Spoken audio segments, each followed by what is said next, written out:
bir mano kelaiza no gei deneng ba moksa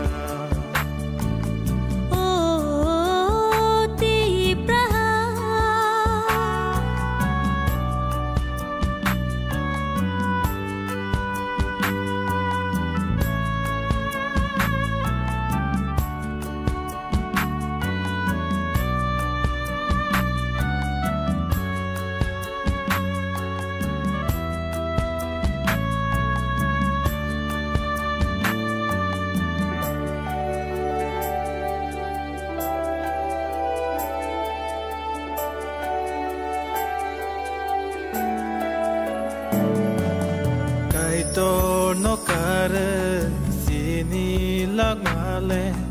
botha ya thang ke lai na kai tor mu thang nai kai tor sunam nai kai tor se khak sang marna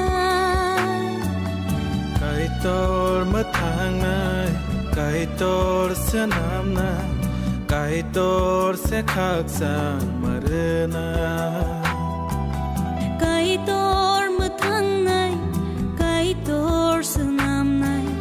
kai tor se khak sang marna sin lang ma mol rum ni ba gya chin thi nang chin shang nia goya tinang no ke bo no huria beba kai tor ni ya go se oh ti praha tang gei ning le mokza nini o besarok no pirma no kelaiza no gei deneng ba mokza